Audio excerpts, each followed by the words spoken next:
We are ninjas, we are brothers, we're united and we're strong.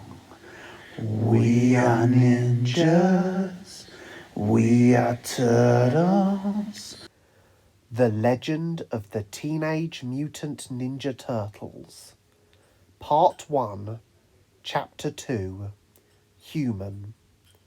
Based on characters created by Kevin Eastman and Peter Laird. Written and performed by Joseph Chambers. If he put her back in the alley now, she may think that seeing him on the surface was a dream or delusion. She may think she had just slipped, hit her head, and had been seeing all sorts of weird stuff in an addled state. But could he risk even a 1% possibility of her revealing his existence to the rest of the world? Why had he brought her into the sewers anyway? He was panicking and not thinking straight. Even if she remembered any of this, who would believe her? Besides, it's not like he could keep her in the sewers forever. He was about to pick her up and return her to the surface, praying she would simply forget the whole experience, when her eyes flickered open. The boy decided he was not going to let her scream again and would try to reason with her first. "Stay calm and I won't hurt you," was his first sentence. "Look, I'll put my weapons down so we can talk." The boy then indeed did remove his weapons from his belt and place them on the floor. The girl decided not to panic, but angled her body so she could easily get up and defend herself. She was tense and already had her hands in fists. "Who are you?" she asked firmly. The boy remained silent, unsure as to what he should and should not tell her. After a moment's silence, the girl tried to engage socially with this boy to put him and herself at ease. "My name is April." "Really? You don't look much like a month," he joked uneasily. It dawned on April that he might be just a normal boy trapped in a strange animal body. She felt a sudden surge of pity towards him. Maybe he was right to be defensive. She could imagine how other humans could easily get scared of and therefore violent towards him. She was momentarily disgusted by herself for showing such prejudice and for considering him a threat. Then again, he was carrying what looked like a pair of daggers. Why would he be carrying weapons if he never intended to use them? No, he couldn't be a mutant. It was a costume, a setup, a hidden camera show. "Why did you bring me here?" she asked inquisitively, deciding she would play along for now. "I guess I was afraid you would tell others about me. No one can know I'm here," was the response she received. "So it's not a costume or makeup? Are you seriously telling me that you're..." She had no clue as to what words would be offensive in this situation. She wasn't even certain what this situation was. The boy finished her sentence for her. "A giant turtle? Yeah, I am." April, still not quite ready to believe him, then asked, "Where are we?" "I'm sorry, I really can't tell you," said the boy apologetically.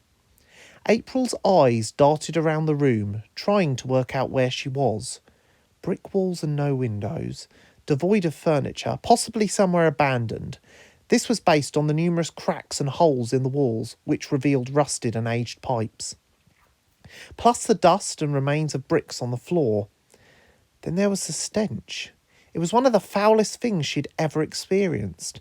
It was like someone had taken a toilet and crossbred it with a zombie. Hang on. Toilet? Was she in the sewers? That would explain the pipes. Then she realised that she did not know where she was, could not contact anyone for help, and was with a potentially hostile being. She really regretted forgetting her cell phone. Maybe this was why her dad always insisted on her bringing it with her when she left the apartment. If he wasn't hostile, why had he attacked her and taken her to his den? This thought made her take on a fiercer approach. "If you don't tell me where I am right now, I will fight you." She then stood up and jumped into a vaguely defensive stance, with her face showing a very nervous and far from threatening guise.